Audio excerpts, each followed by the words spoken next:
Hello everyone, welcome to evergreen study. तो आज की वीडियो के अंदर हम BA program second semester politics science की यूनिट 6 करने वाले हैं, parties and party system in India. तो इस चैप्टर के अंदर हम बेसिकली रीड करने वाले हैं जो इंडिया के अंदर अलग अलग पार्टी हैं, जैसे पॉलिटिक पार्टी हो गई, हमारी बीजेपी हो गई, कांग्रेस हो गई, पीआई हो गई, आम आदमी पार्टी हो गई। तो अलग अलग जो पार्टी हैं वो किस तरीके से काम करती हैं, ये सारी चीज़ें हम इस वीडियो के अंदर कवर करने वाले हैं। तो लेट्स स्टार्ट अवर चैप्टर। तो अर्निस बाकर हैं, ये माना जाता है जो अर्निस बाकर हैं ये मदर ऑफ पार्टीज, कि उन्होंने पॉलिटिक पार्टी को जन्म दिया है, कि पॉलिटिक पार्टी कुछ होती हैं। तो अर्निस बाकर ने वो करा है, ठीक है। इन्हें अर्निस बाकर को mother of all parliament system of the world बोला जाता है, ठीक है।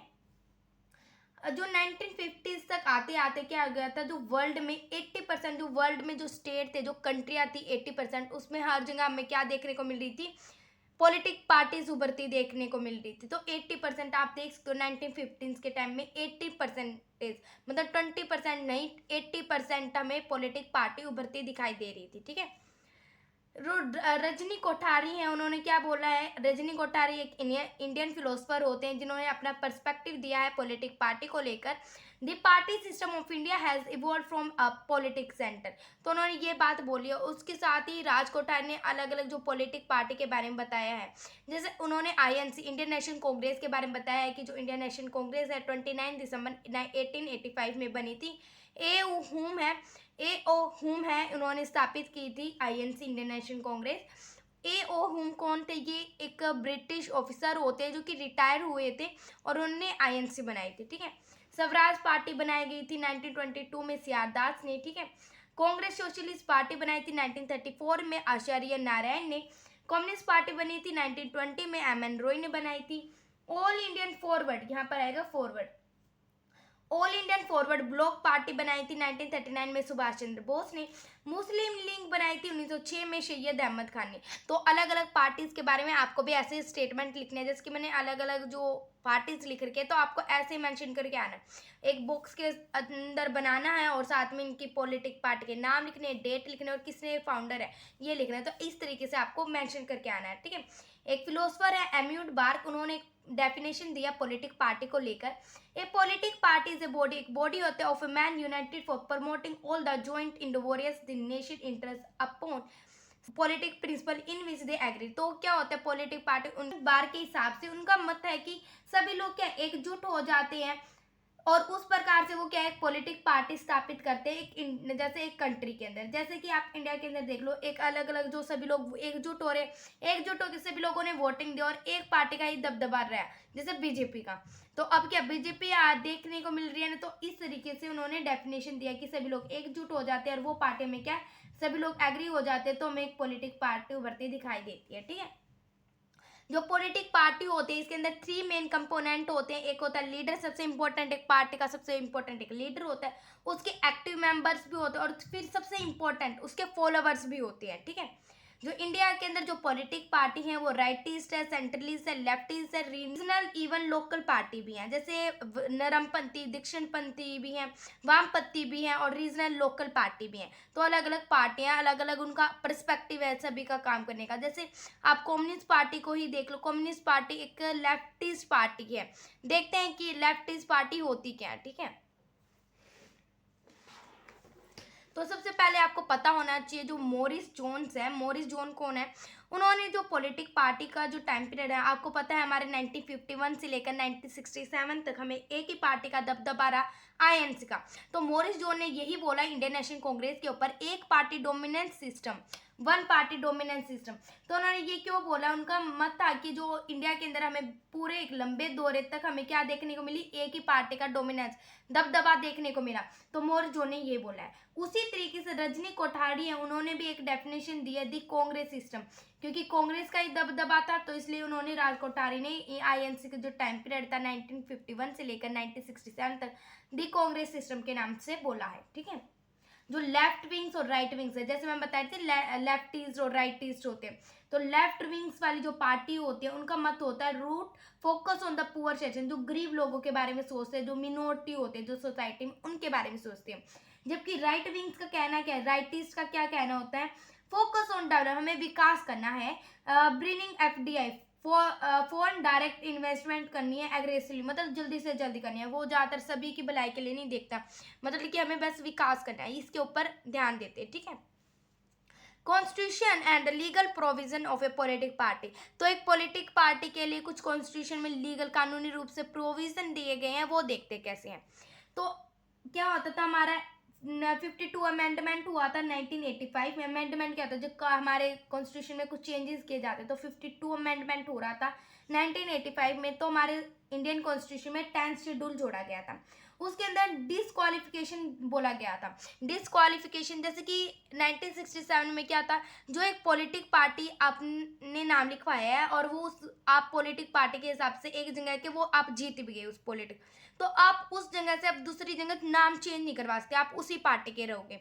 जैसे कि आपने जीत ली, ये समझो बीजेपी की सीट है, आपने जीत ली, लेकिन आपने जीतने के बाद बोल रहा कि मुझे अच्छी नहीं लग रही, मैं अब आईएनसी के अंदर जाना चाह रहा हूँ, तो आप आईएनसी के अंदर नहीं जा सकते। डिसक्वालिफिकेशन हमारे 52 अमेंडमेंट 1985 में हुआ था, इसके दौरान किया गया था।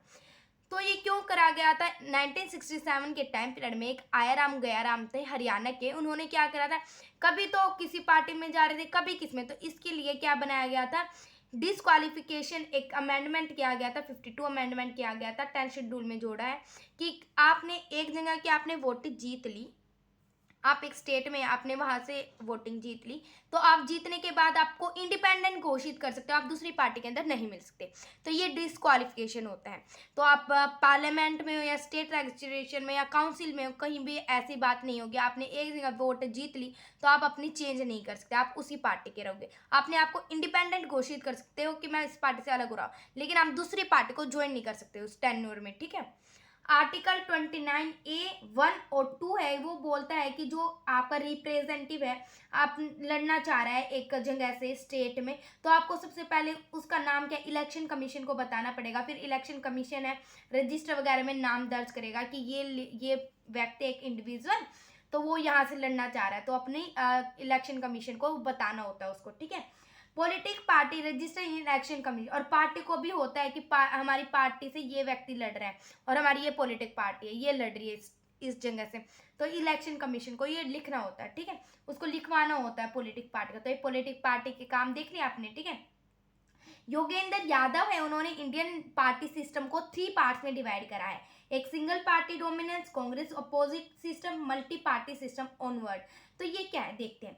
सिंगल पार्टी डोमिनेंस का टाइम पीरियड 1947 से 1967 तक बताई थी, क्योंकि जितनी भी वोटिंग हो रही थी उसमें सबसे ज़्यादा वोटिंग आईएनसी का था और आईएनसी ही जीत रही थी, सेंटर में भी और स्टेट में भी, ठीक है, तो ये माना गया, ठीक है।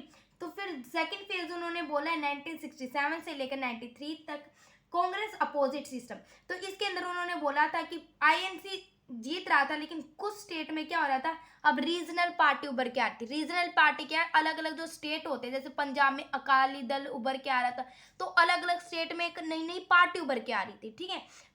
रीजनल मतलब एक जगह पर्टिकुलर, एक जगह एक स्टेट में वो पार्टी उभर के आ रही थी, ठीक है। मल्टी पार्टी सिस्टम ऑनवर्ड 1993 के बाद आप देखते हो कि बहुत सारी पार्टी आप इंडिया के अंदर देख सकते हो, अदर पार्टी सेंटर में भी है, जैसे कि इसमें हमें देखने को मिला आईएनसी के टाइम पीरियड में, तो आईएनसी है वो सेंटर में, मतलब कि पूरे इंडिया में भी और स्टेट में भी, दोनों जगह हमें क्या देखने को मिल रहा था, आईएनसी का दबदबा। लेकिन कांग्रेस के अपोजिट सिस्टम में कांग्रेस तो सेंटर में तो बनी रही थी, स्टेट में उसकी कम हालात रह गए थे जीतने के, ठीक है।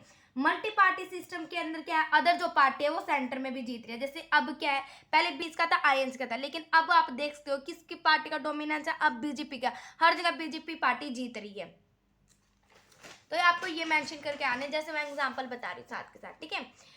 Characterization of the Indian party system, तो इंडियन पार्टी सिस्टम है उसके देखते हैं कि इंडियन पार्टी सिस्टम के अंदर क्या क्या ऐसी खूबियां हैं जो कि उसे यूनिक बनाते हैं।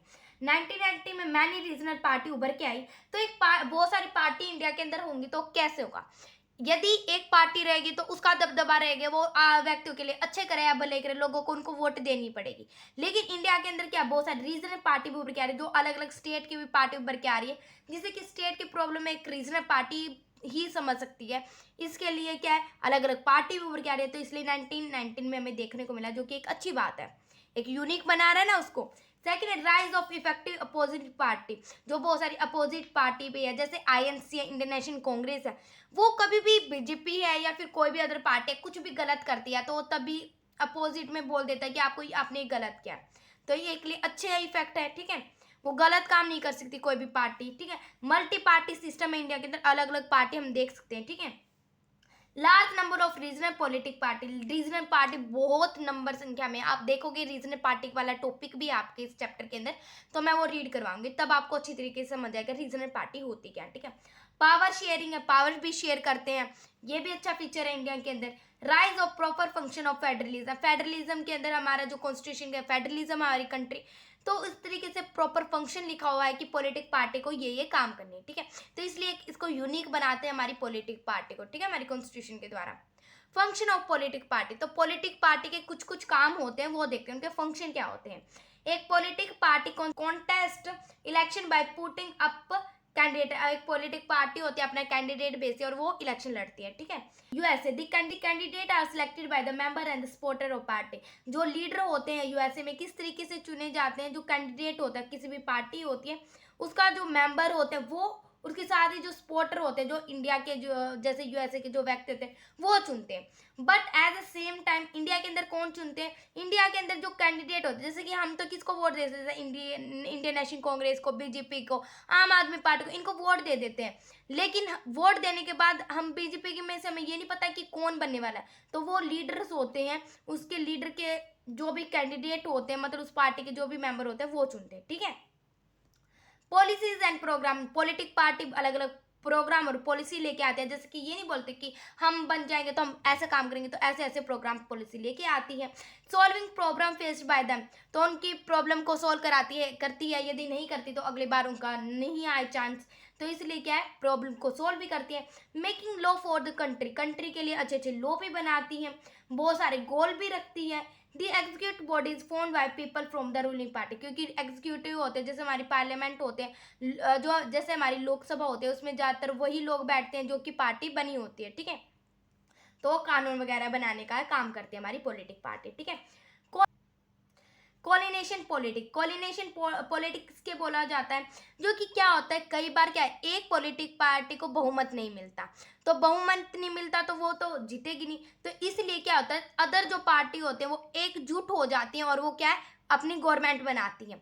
तो समझ आए, जैसे कि आप इस एग्जाम्पल से समझोगे, एनडीए, एनडीए क्या है, नेशनल डेमोक्रेटिक अलायंस है, जिसके अंदर क्या है एक कोलिनेशन पॉलिटिक पार्टी है एनडीए। एनडीए के अंदर आती है हमारी शिवसेना की पार्टी, बीजेपी की, आरपीआई की, सीजेपी की, तो ये अलग अलग पार्टी आती है सभी, क्योंकि एक जगह पर्टिकुलर उन्हें एक जगह ज़्यादातर नहीं मिल रहा, तो वो क्या करेंगी, वोटिंग नहीं मिल रही उनको ज़्यादा, तो वो क्या है एकजुट हो जाएंगे, कोलिनेशन गवर्नमेंट बनाएंगे, वहाँ पर इकट्ठा होके अपनी वोट को मर्ज कर लेंगे और अपनी गवर्नमेंट बना लेंगे, तो ये होता है। लेकिन देखने को मिला 1993 के टेन्योर के बाद हमें क्या देखने को मिला, जो गवर्नमेंट होती थी उसमें कोऑर्डिनेशन गवर्नमेंट बन के आती थी, किसी को भी बहुमत नहीं मिलता था। लेकिन 2014 में जब हमारी नरेंद्र मोदी की गवर्नमेंट आती है तो उसमें क्या होता है, जो पॉलिटिक पार्टी होते हैं वो बहुमत प्राप्त करती है पहली बार, क्योंकि सभी लोग क्या था कोऑर्डिनेशन गवर्नमेंट बनाते थे, सभी क्या कोऑपरेट होकर एक गवर्नमेंट बनाते थे। लेकिन जब 2014 में जो हमारे श्री नरेंद्र मोदी जो हमारे प्राइम मिनिस्टर हैं, तो वो आए और उन्होंने बहुत बहुमत से जो अपनी गवर्नमेंट बनाई, तो अब कोऑर्डिनेशन गवर्नमेंट होने का भी फायदा नहीं था, क्योंकि क्या बीजेपी जो गवर्नमेंट आई थी उसने बहुत ज़्यादा मेजोरिटी में वोट कर ली थी। तो ये होता है coordination government. Cooperate to form a government, एक कोऑपरेट करना हमें गवर्नमेंट को, जैसे अलग अलग जो पार्टी होते हैं वो सारी एकजुट हो जाती है और वो क्या बनाती है कोऑर्डिनेशन, एक जुट बनाती हैं और वो एक जगह पर जीत जाते हैं। जैसे कि महाराष्ट्र में शिवसेना ने और बीजेपी ने जो एकजुट करके अपनी वो बनाई, वहाँ पर पार्टी बनाई, अपनी गवर्नमेंट बनाई, उस तरीके से आपको लिखने था, ठीक है। डिफरेंट पार्टी सिस्टम, तो अलग अलग जो कंट्री होती है अलग अलग पार्टी सिस्टम होता है, जैसे एक होता है वन पार्टी सिस्टम, एक टू पार्टी और एक multi party system. One party system के अंदर क्या होता है, जो एक ही गवर्नमेंट का दबदबा रहना, मतलब एक ही पार्टी का दबदबा रहना है। जैसे चाइना के अंदर देख लो, वहां पर डेमोक्रेटिक नहीं है, यदि एक पार्टी है, एक पार्टी को ही वोट मिले तो वहां पर डेमोक्रेटिक है ना, अच्छा लगता नहीं लगता। डेमोक्रेटिक का मतलब होता है कि अपने अपने कैंडिडेट को चुनना, लेकिन उसमें कैंडिडेट तो एक ही उठ रहा है, तो उनको एक ही को वोट देना पड़ता है। तो चाइना में क्या एक पार्टी सिस्टम है, वहाँ पर एक ही पार्टी उठती है और उसको वोट देना पड़ता है, ठीक है।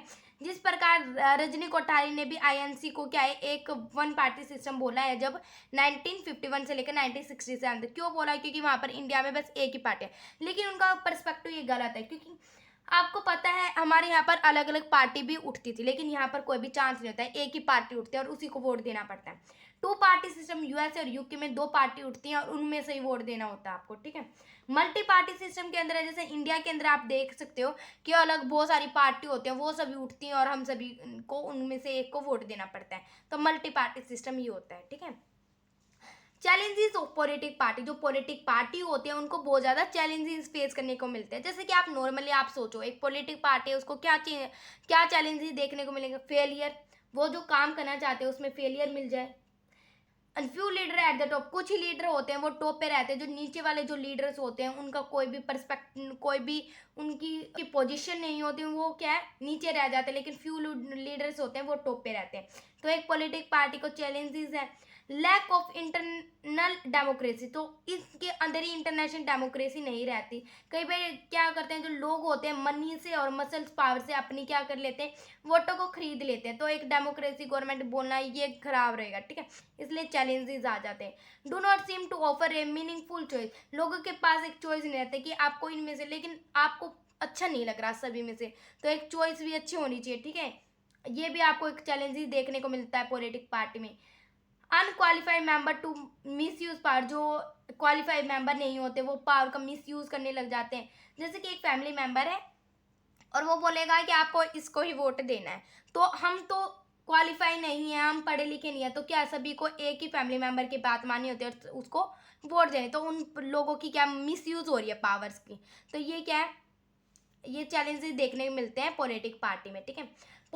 पॉलिटिक पार्टी इन इंडिया, तो इंडिया के अंदर पॉलिटिक पार्टी देखते हो तो इंडिया के अंदर टू टाइप्स की पॉलिटिक पार्टी, एक है नेशनल और एक है रीजनल। नेशनल पार्टी उसे बोला जाता है जो इंडिया में लगभग हम देख ही सकते हैं, वो पार्टी हम सब जानते हो। जैसे कि if the party win 2% of the Lok Sabha seat at least 3 state, जैसे 3 स्टेट है, 3 स्टेट से लोकसभा की सीटें भी होती हैं, तो लोकसभा की जो तीनों सीटों, जो 3 स्टेट है उनमें से 2%, 2%, 2% से ज़्यादा जो पार्टी होगी वो एक नेशनल पार्टी कहलाएगी, जिसे कि सभी लोग जानते होंगे, ठीक है। स्टेट पार्टी 4 और मोर स्टेट, 2-4 स्टेट में उसको जरूर से जरूर अपनी सरकार बनानी है, तब वो एक नेशनल पार्टी कहलाएगी।